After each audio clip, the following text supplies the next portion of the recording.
ചപ്പാത്തി പരത്താൻ മടിയാണോ? എളുപ്പവഴിയുണ്ട്. ഇഷ്ടവിഭവം.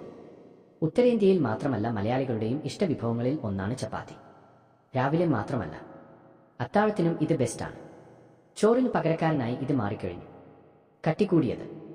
കട്ടികൂടിയതും മയമില്ലാത്തതുമായ ചപ്പാത്തി കഴിക്കാൻ ആരും ആഗ്രഹിക്കുന്നില്ല. മൃദുവായി ഉണ്ടാക്കിയത് ചിലപ്പോൾ കഴിക്കാൻ നേരം കട്ടിയാകും. നോ പറയും. കൈക്കും കാലിനുമൊക്കെ വേദനയോ മറ്റോ ഉള്ളവരും പ്രായമായവരും മിക്കവാറും ഉണ്ടാക്കാനുള്ള പ്രയാസം കൊണ്ട് ചപ്പാത്തിയോട് നോ പറയാറാണ് പതിവ്. ചപ്പാത്തി മാവ് തയ്യാറാക്കി ഉരുട്ടി പരത്തി ചപ്പാത്തി ചൂട്ടെടുക്കുമ്പോഴേക്ക് ഒരുപാട് സമയം എടുക്കും. എന്നാൽ ചപ്പാത്തി വേഗം ഉണ്ടാക്കാൻ ഒരു എളുപ്പവഴിയുണ്ട്. ഘട്ടം 1. ആദ്യം ഗോതമ്പ് മാവിൽ ഉപ്പും അല്പം വെളിച്ചെണ്ണയും ചേർത്ത് ചെറുചൂടുവെള്ളം കുറച്ചായി ഒഴിച്ച് കുഴച്ചെടുക്കാം. ഘട്ടം 2. ഇതിലേക്ക് അല്പം വാഴപ്പഴം കൂടി ചേർത്ത് കുഴച്ചാൽ ചപ്പാത്തി കൂടുതൽ മൃദുലമാവും.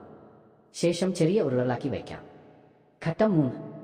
ഇനി ചപ്പാത്തി പലകയിൽ ഉരുള വച്ചതിനു ശേഷം മുകളിൽ ഒരു സ്റ്റീൽ പാത്രമോ കട്ടിയുള്ള ഗ്ലാസ്, പ്ലാസ്റ്റിക് പാത്രമോ വെച്ച് അമർത്തിയാൽ മതിയാവും. ഘട്ടം 4. ഇങ്ങനെ എളുപ്പത്തിൽ മാവ് പരന്ന് കിട്ടും. ചപ്പാത്തി പലക പൊട്ടിയോ കേടായോ പോയവർക്ക് ഒരു സ്റ്റീൽ പാത്രം കമഴ്ത്തി വെച്ച് ചപ്പാത്തി പലകയായി ഉപയോഗിക്കാം. ഘട്ടം 5. ഇതിനു മുകളിലായി മാവ് ഉരുളവച്ച് മറ്റൊരു സ്റ്റീൽ പാത്രം കൊണ്ട് അമർത്തിയാൽ മതിയാവും. ഇങ്ങനെ എളുപ്പത്തിൽ ചപ്പാത്തി റെഡിയാ.